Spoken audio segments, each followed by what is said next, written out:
Chhota Udepur police station ખાતે નાયબ police અધિક્ષક કે.એચ. સૂર્યવંશીની ઉપસ્થિતિમાં આગામી તહેવારોને અનુલક્ષીને દરેક સમાજના આગેવાનો સાથે શાંતિ સમિતિની મીટિંગ યોજાઈ હતી, જેમાં આગામી 17 જાન્યુઆરી 2024ના રોજ રામજી મંદિરના કાર્યક્રમના અનુસંધાન રામજી મંદિરથી જાગનાથ મહાદેવ મંદિર સુધી શોભાયાત્રાનું આયોજન કરવામાં આવ્યું છે।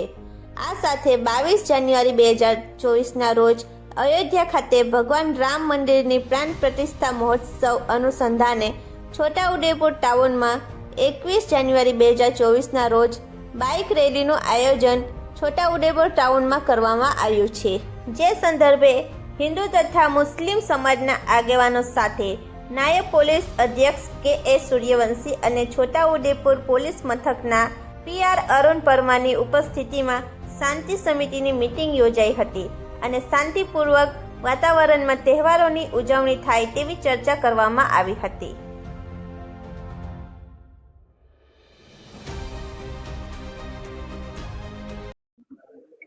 આગામી 17 જાન્યુઆરી તથા 21 જાન્યુઆરીના રોજ છોટાઉદેપુર નગરની અંદર 17 તારીખના રોજ રામજી મંદિરની ગાદીપતિ બાબતે રામજી મંદિરથી જાગનાથ મંદિર સુધી એક શોભાયાત્રાનું આયોજન કરવામાં આવેલું છે તથા 21 જાન્યુઆરીના રોજ 22 તારીખના રોજ જે અયોધ્યાની અંદર રામ મંદિર પ્રાણ પ્રતિષ્ઠા મહોત્સવ છે તે અનુસંધાને 21 તારીખના રોજ છોટાઉદેપુર શહેરની અંદર બાઇક રેલીનું આયોજન કરવામાં આવ્યું છે। જે બાઇક રેલીના આયોજન બાબતે શાંતિપૂર્ણ રીતે બાઇક રેલીનું આયોજન થાય તે માટે છોટાઉદેપુરના નગરજનો હિન્દુ તથા મુસ્લિમ આગેવાનો સાથે આજરોજ છોટાઉદેપુર પોલીસ સ્ટેશન ખાતે શાંતિ સમિતિની મીટિંગ કરવામાં આવી છે।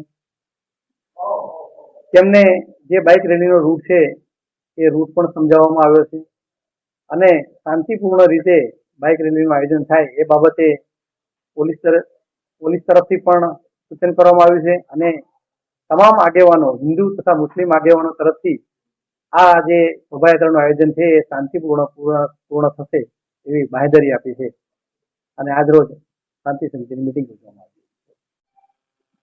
છોટાઉદેપુર પોલીસ સ્ટેશન ખાતે માન્ય ડીવાયએસપી સાહેબ અને પીઆઈ સાહેબના અધ્યક્ષસ્થાને આજે શાંતિ સમિતિની બેઠક રાખવામાં આવી હતી। એમાં તમામ સમાજના લોકો અહીંયા ઉપસ્થિત રહ્યા હતા અને આવનારા 17મી તારીખે અને તારીખ 16 અને 17મી તારીખે રામજી મંદિરના સાધુ અને જાગનાથ મંદિરના સાધુને મહંત તરીકેની ચાદર વિધિનો કાર્યક્રમ હોય, ત્યાર પછી અયોધ્યા ખાતે પ્રભુ શ્રી રામ ભગવાનના જ્યારે બિરાજમાન થવાના હોય એ અનુસંધાને 21 તારીખે બાઇક રેલીનો કાર્યક્રમ રાખવામાં આવ્યો છે। એના અનુસંધાને આજે શાંતિ સમિતિની બેઠક રાખવામાં આવી હતી।